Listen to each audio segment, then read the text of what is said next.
You ever get the feeling that somebody's watching you, even when you're completely alone in the middle of nowhere? That's what connects all three of these stories. Not ghosts, not monsters, not some cheesy campfire legend. Real people, real places, real situations that turn terrifying fast. In the first story, a hunter deep in the Pennsylvania woods notices a strange tree stand that wasn't there before, along with footprints in the snow that suddenly stop for no reason. Then he comes face to face with a silent man smiling at him while holding a screwdriver. The second story takes place at an isolated hunting property in Texas where a guy and his grandpa begin hearing horrifying screams outside an old cabin late at night. Whatever was out there wasn't acting like any animal they'd ever seen before. And eventually it started trying to get inside. And in the final story, three friends head into the mountains for what's supposed to be a fun hunting weekend filled with beer, campfires, and bad decisions. But over the course of 2 nights, they start hearing a woman screaming somewhere deep in the woods. The screams keep getting closer, until eventually something starts running around their tents in the dark. These stories aren't about supernatural creatures. They're about the terrifying realization that when you're deep in the woods, help is usually very far away. And if the wrong person finds you out there first, nobody's coming to save you. I grew up in Wellsboro, Pennsylvania, which is basically hunting country. During rifle season, the whole town changed. Half the people disappeared into the woods before sunrise, and schools would literally close on opening day because so many students and teachers went hunting. That was just normal life there. My dad got me into hunting when I was around 12 years old, and by the time I was 23, I was comfortable going out alone. Honestly, I preferred it that way sometimes. Just me, the woods, and complete silence. Back in November of 2021, during late archery season, I had permission to hunt on this huge private property owned by an older guy my dad knew from work. The land was massive. Thick woods everywhere, an old logging trail cutting through parts of it, and an abandoned hunting cabin rotting deep in the forest that nobody used anymore because the roof was collapsing. I'd hunted there a few times before and never saw another person. That morning, I got there around 5:15 a.m. while it was still pitch black outside. There was already a light layer of snow covering the ground, and my boots crunched softly as I walked through the woods with my headlamp on. And right from the start, something felt off. You know that feeling when your body picks up on something before your brain does? Like your instincts are trying to warn you. That's exactly what it felt like. The woods were completely silent. No wind, no animals, nothing. I kept telling myself I was just paranoid because I was alone in the dark, but the feeling never went away. I climbed into my tree stand about 20 feet up and waited for daylight. At first, everything seemed normal, but about an hour after sunrise, I noticed something that immediately made my stomach tighten. About 60 yards away, there was another tree stand, and I knew for a fact it hadn't been there the week before. At first, I honestly thought maybe I was just forgetting things, but the more I stared at that tree stand, the more certain I became that it absolutely had not been there before. It was one of those cheap metal ladder stands hunters buy at Walmart. Old, rusted, weathered looking, like it had been sitting around in somebody's garage for years before getting dragged out there. There's no way I would have missed it during my previous hunts. What made it even weirder was the snow, because there was only one set of footprints leading toward it. That was it. One straight trail coming from deeper in the woods directly to the base of the stand. No tracks leaving, no extra movement around it, just one clean line of prints ending at the tree. I remember staring at it through the cold morning air trying to come up with a logical explanation. Maybe another hunter had permission to be there. Maybe the property owner forgot to mention someone else using the land. Still, something about it bothered me. Around 8 o'clock a.m. that morning, I caught movement near the stand. At first, I thought it was finally a deer. Then I realized it was a person. A man stood partially behind a tree near the ladder stand staring directly in my direction. And right away, something about him felt wrong. He wasn't wearing camouflage like any normal hunter would. No orange vest either, which was insane during hunting season because somebody could easily mistake you for game. Instead, he had on this dirty gray hoodie and dark pants. He just stood there completely motionless, watching me. For a second, I thought maybe he couldn't actually see me up in my stand. Then slowly, almost casually, he raised one hand and waved. But it wasn't friendly. That's the part that stuck with me. It wasn't the kind of wave somebody gives when they pass you on a trail or recognize another hunter. It felt more like he was letting me know something. Like, I see you. I awkwardly waved back because honestly, what else was I supposed to do? Then after maybe a minute, the guy slowly stepped behind the tree and disappeared. I kept waiting for him to come out the other side. Nothing. No footsteps. No crunching snow. No movement at all. It was like the woods had swallowed him whole. That was the moment the entire atmosphere changed for me, because now I wasn't just uncomfortable anymore. I was genuinely unsettled. By around 10 o'clock a.m., I couldn't sit still anymore. That guy disappearing behind the tree without making a sound kept replaying in my head over and over again. I tried convincing myself there had to be some simple explanation, but the longer I thought about it, the less sense it made. So eventually I climbed down from my stand to investigate, which, looking back now, was probably a terrible idea. The snow made the woods brighter than usual, and every little sound seemed amplified. My boots crunching through the frozen ground suddenly felt way too loud. As I walked toward the tree where I saw the man standing earlier, my chest started tightening more and more. And when I finally got there, I froze. The snow around the tree was untouched, completely untouched, except for my own footprints walking in. No tracks leading away. No signs somebody walked deeper into the woods. Nothing. Just that same single line of prints I'd noticed earlier heading toward the ladder stand. That was it. At this point, my brain started doing that thing where it desperately tries to force logic onto something that clearly isn't adding up. I remember literally standing there whispering to myself, trying to rationalize it. Maybe the snow covered his tracks somehow. Maybe I missed another trail. Maybe he circled around somewhere. But none of it made sense. I followed the footprints toward the ladder stand, and somehow things got even worse. The tracks stopped directly at the base of the tree. Not beside it, not continuing past it. Stopped. I slowly looked up, expecting to see him sitting there above me, but the stand was empty, and the thin layer of snow covering the seat looked completely undisturbed. Nobody had climbed into it. I remember feeling this sudden wave of panic hit me right in the chest. That cold, heavy feeling when your instincts are screaming that something is seriously wrong before your brain fully catches up. That's when I decided I should probably head back toward my own stand. But on the walk back, I noticed something else. Tied to a branch at eye level was a strip of bright orange hunting fabric. At first, I figured it was probably some kind of trail marker. Then I spotted another one about 15 feet farther down. Then another. Some were tied high on branches. Others lower near eye level. Almost like somebody was carefully marking a specific path through the woods. That was the first moment I seriously considered leaving altogether, because suddenly it didn't feel like random hunting land anymore. It felt like somebody else's territory. Around noon, I finally headed back to my truck to warm up for a bit. I sat there eating a sandwich with the heater blasting, trying to calm myself down and convince myself I was overreacting. The logical side of my brain kept telling me there had to be an explanation for everything I'd seen. Weird guy in the woods. Okay, maybe just some squatter or another hunter. Orange cloth markers could have been trail markings, the footprints. Maybe I simply missed something. But no matter how hard I tried to rationalize it, I couldn't shake the feeling that somebody was watching me from the tree line the entire time I sat there. I almost left right then. Honestly, I should have. But after about an hour, I convinced myself I was being paranoid and decided to head back in for the afternoon hunt. Big mistake. By around late afternoon, the woods started getting darker fast. The sun was dropping behind the trees, and that cold November air had this heavy stillness to it that made everything feel dead quiet. Then I heard footsteps behind me. Slow, heavy. Crunch, crunch, crunch, too deliberate to be a deer. Too heavy to be anything small. Every hair on my arms instantly stood up. I slowly turned around in my stand, expecting maybe another hunter. Instead, about 30 yards behind me, there he was again. The same guy in the gray hoodie, but this time he was much closer, and now I could see his face clearly.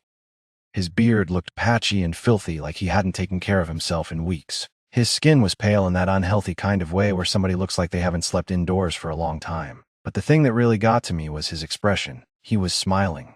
Barely, just enough teeth showing to make it feel deeply wrong. Not friendly, not normal. More like somebody trying very hard not to laugh. Then I noticed what he was holding. At first I thought it was just a stick hanging loosely at his side. But then the light caught the handle, yellow and black, a screwdriver, and for some reason that terrified me way more than if it had been a knife, because it felt random, personal, like the kind of tool somebody grabs when they don't care what happens next. The guy just stood there staring directly at me without blinking, no expression changing, no movement, just that creepy half-smile. Finally I called out to him asking if he had permission to be on the property. No response. Nothing. For maybe 10 straight seconds we just stared at each other in complete silence while my heart absolutely hammered in my chest. Then slowly, without saying a word, he turned around and walked back into the trees and disappeared again. That should have been the moment I left immediately. But for some stupid reason, I stayed until sunset. And that decision almost became the worst mistake of my life. By the time shooting light ended, I was already regretting staying. The second I climbed down from my stand, I started walking back toward the truck way faster than normal. That calm, peaceful feeling the woods usually gave me was completely gone now. Every tree suddenly looked wrong. Every shadow felt like something hiding just out of sight. And as the daylight disappeared, the orange trail markers started appearing again. Only this time, they were different. Some weren't tied to branches anymore. They were tied to sticks jammed directly into the ground beside the trail, almost like somebody wanted to make absolutely sure I noticed them. Then I saw something hanging from one of the sticks. At first, my brain didn't fully register what I was looking at. Then my flashlight hit it properly. It was a dead squirrel, hung upside down by a wire wrapped through its back legs. I stopped walking immediately. The animal looked stiff and frozen, slowly swaying in the cold wind. And underneath it, drawn into the snow with a boot, was a rough circle around the stick. I hunt. I've hunted most of my life. But this didn't feel like hunting. It felt deliberate. Like a message, and once I noticed the first one, I started seeing more. A rabbit hanging from another branch farther down, then a crow. All displayed the exact same way, like markers leading deeper into the woods, or warnings telling me I shouldn't be there. At that point, I stopped trying to act calm and started speed walking back toward the clearing where my truck was parked.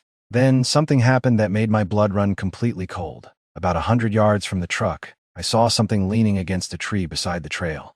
It was my backpack. My actual backpack. The one I had left up in my tree stand earlier that day. For a second, I genuinely couldn't process what I was seeing, because that meant somebody had climbed into my stand while I was gone. Close enough to touch my stuff. Close enough to watch me without me ever noticing. I rushed over and saw the backpack had been unzipped, and all my gear was carefully laid out in the snow. My flashlight, my knife, my extra arrows, everything arranged neatly side by side, almost like somebody was inspecting my belongings, or inventorying them. That was the exact moment survival instinct fully kicked in. I grabbed everything as fast as I could and started jogging toward the clearing. At that point, I didn't care about looking paranoid anymore. I just wanted out of those woods. But somehow, it still wasn't over. I was maybe 30 seconds from my truck when I finally reached the clearing, and the second I saw it, my stomach dropped. The driver's side door was open, wide open. I stopped dead in my tracks, staring at it from a distance, trying to process what I was looking at. Because I always lock my truck. Always.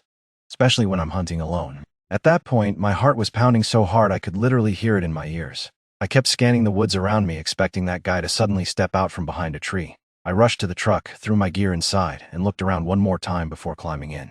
Nothing. Just silence. But the inside of the truck immediately confirmed somebody had been in there. Nothing was stolen. That somehow made it worse, because it meant they weren't trying to rob me. My registration papers were sitting on the passenger seat instead of inside the glove box where I kept them. Somebody had gone through my information. They knew who I was. And suddenly all I could think about was how long they might have been watching me out there. I locked the doors immediately and jammed the key into the ignition with shaky hands. The truck roared to life, and that's when I made the mistake of checking the rearview mirror. Standing just inside the tree line, maybe 40 yards away, was the man in the gray hoodie, completely motionless, watching me. Even from that distance, I could still see that same horrible smile stretched across his face. Then, slowly, he raised one hand again. At first I thought he was waving like before, but instead, he pointed directly at me and dragged his finger across his throat. I don't even remember throwing the truck into gear. I just know gravel exploded behind me as I tore out of that clearing faster than I've probably ever driven in my life. I didn't calm down until I hit the main road, and even then I kept checking my mirrors the entire drive home. Later, I told the property owner everything that happened. He looked genuinely disturbed and immediately contacted the game commission because nobody else had permission to be on that land. A couple weeks later, he called my dad with an update. Officers had found a makeshift shelter hidden deep in the woods built from old tarps and scrap wood. Inside, they found stolen hunting gear from nearby properties. Animal bones, food wrappers, signs that somebody had been living out there for a long time. I never went back to that property again. Honestly, after that experience, I stopped hunting alone altogether. Because the truth is, when you're sitting out there in the middle of nowhere thinking you're by yourself, you really have no idea who might already be watching you from the trees. This happened last November when I went on a hunting trip with my grandpa down in Crockett, Texas. I don't get to see my grandpa very often because he owns his own company and stays busy pretty much year-round. So when he randomly called me asking if I wanted to go hunting for a few days, I immediately said yes. Now to be clear, I'm not really a hunter. I actually don't even enjoy hunting that much, but I do love camping, and I'd never been to this particular property before. Plus, spending a few days in the woods with my grandpa honestly sounded like a great break from work and normal life.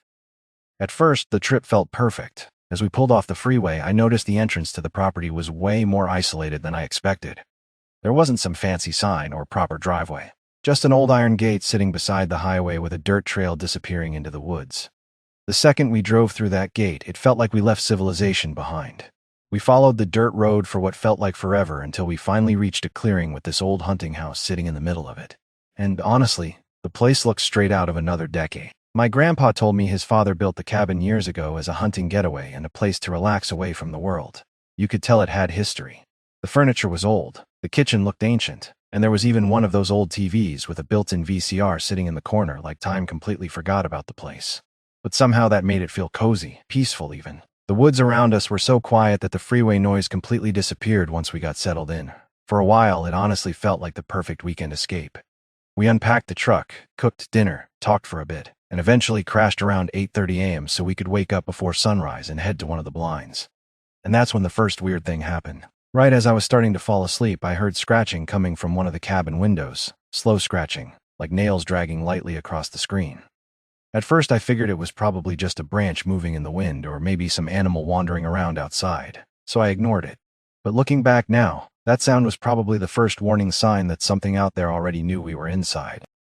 The next morning, my grandpa woke me up before sunrise so we could head out to one of the hunting blinds.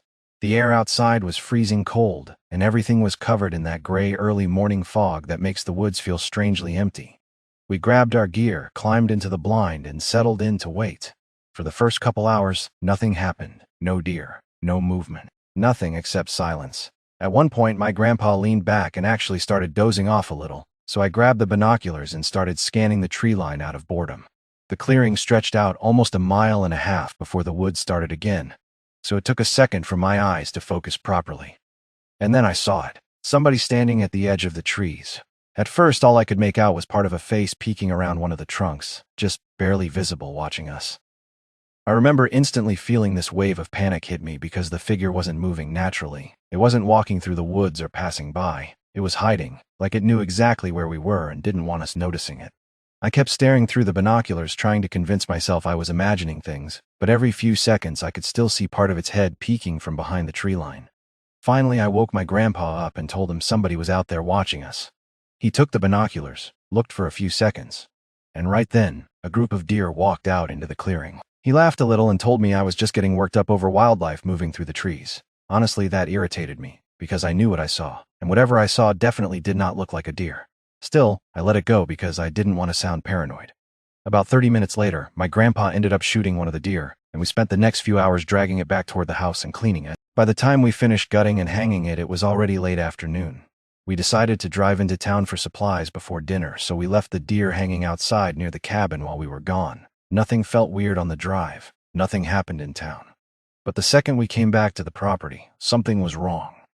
The deer looked destroyed. There were deep claw marks ripped across parts of the body and chunks of meat missing in places that honestly didn't look normal.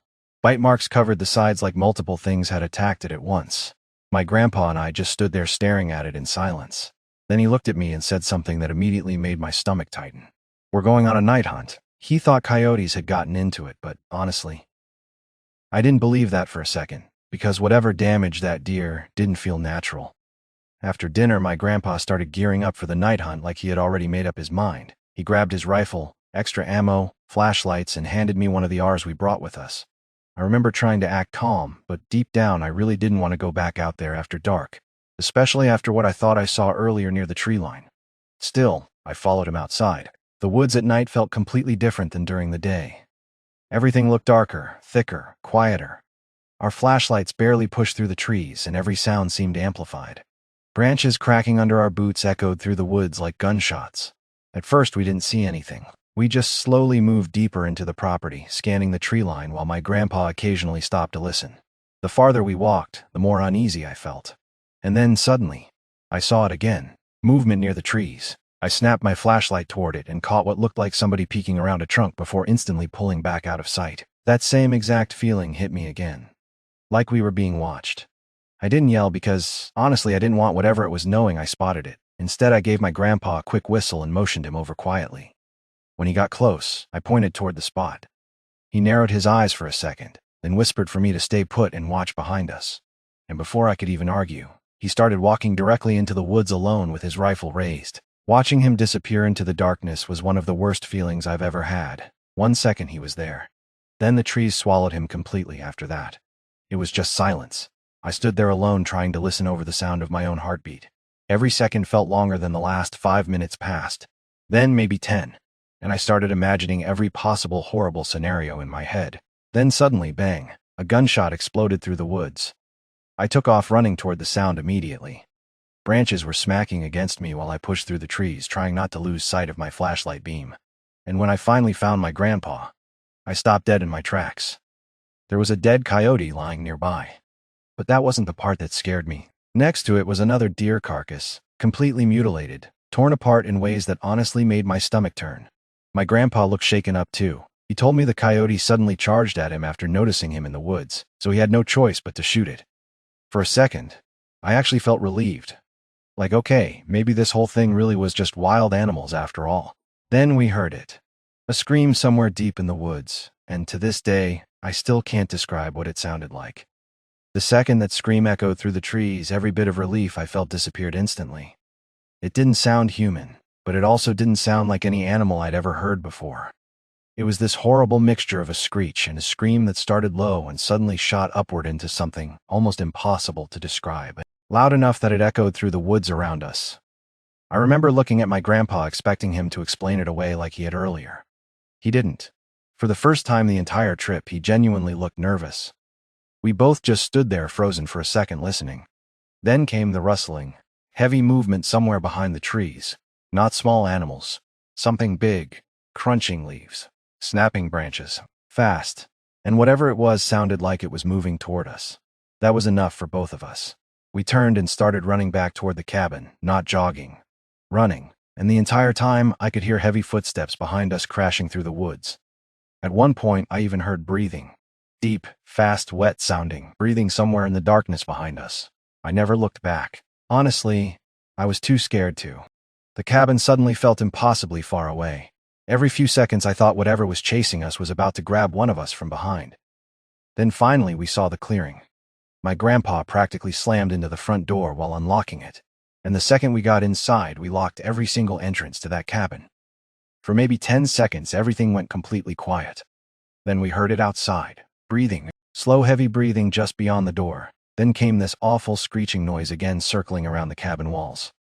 I remember gripping the rifle so hard my hands hurt while staring at the front door waiting for it to move. And then suddenly, bang, something slammed against the door hard enough to shake the entire cabin.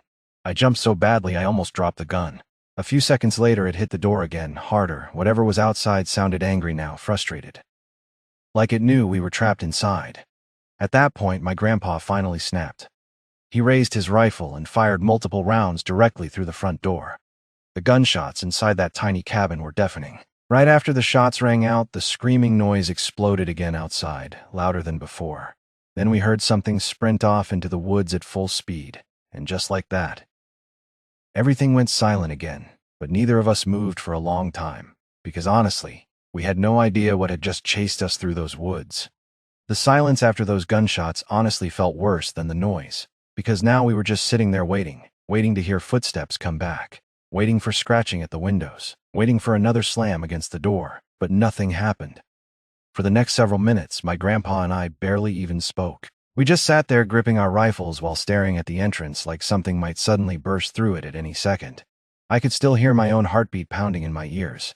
Eventually, my grandpa told me to call the police. I remember feeling almost stupid trying to explain the situation over the phone, because I didn't even know what to say. Something chased us through the woods sounds insane when you say it out loud.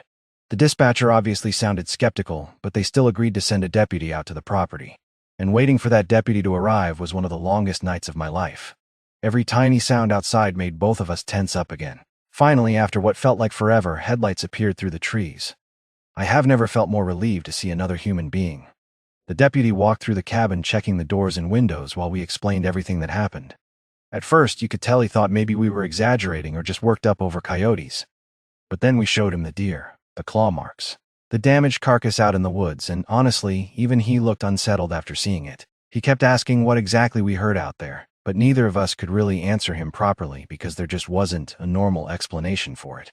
The deputy searched around the property for a while but never found anything concrete. No tracks. No clear signs of what chased us.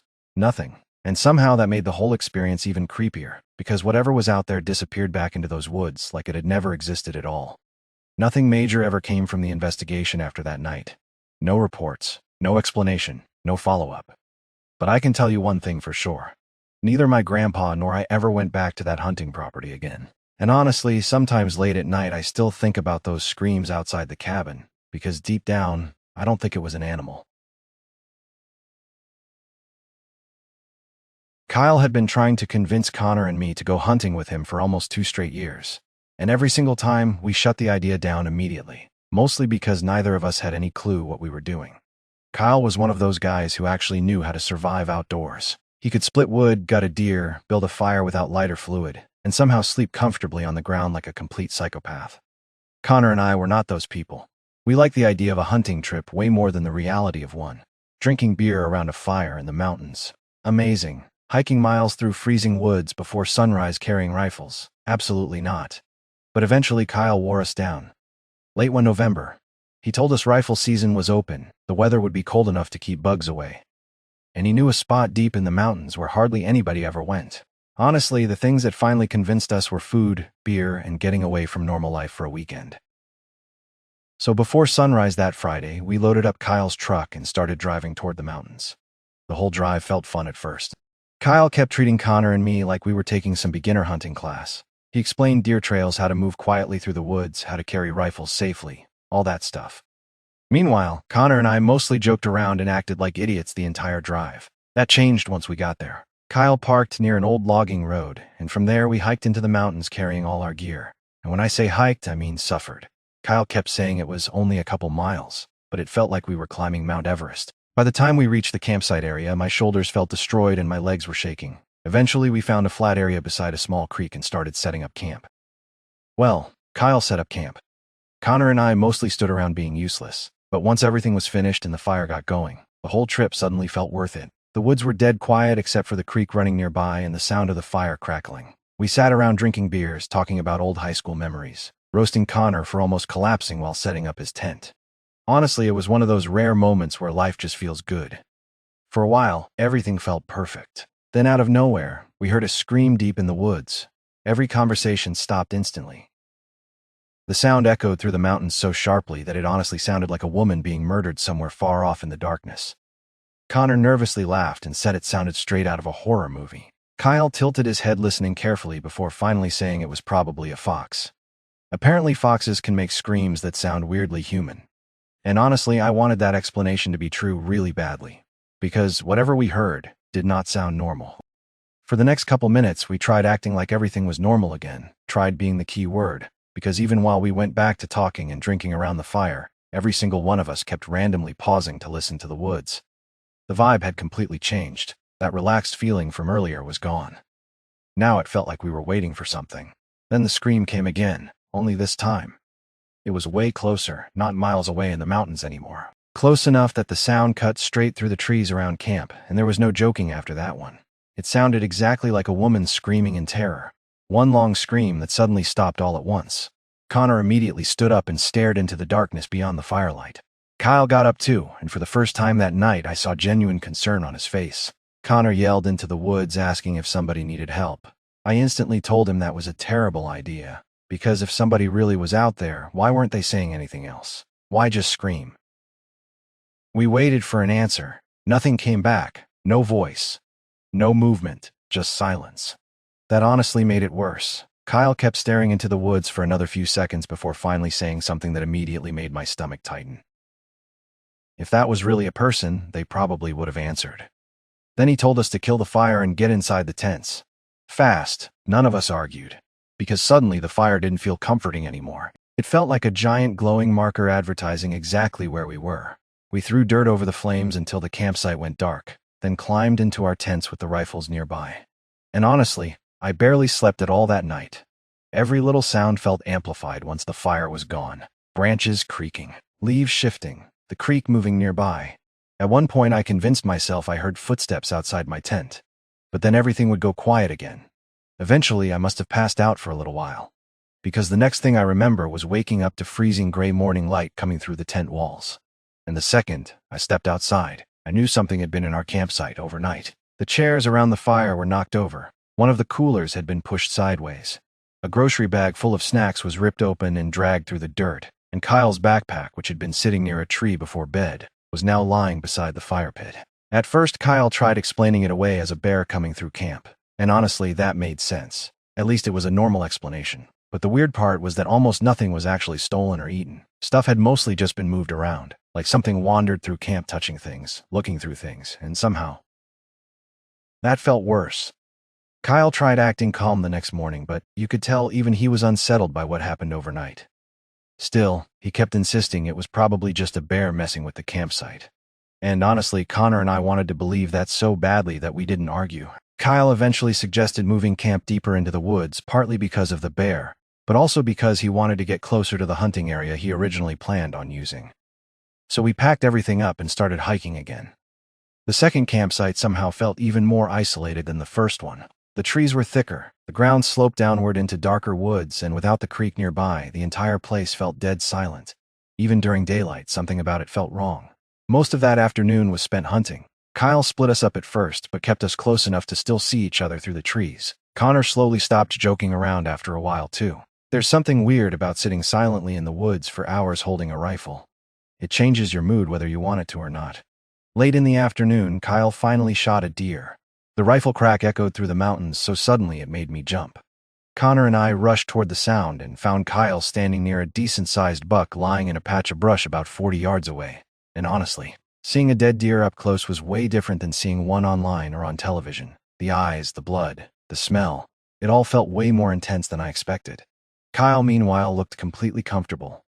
He immediately started explaining how to field dress it while Connor and I awkwardly helped drag the deer back toward camp. That walk back absolutely sucked. By the time we reached camp, I was exhausted, freezing, and already regretting agreeing to this trip. Then came the skinning process, and that pushed me over the edge.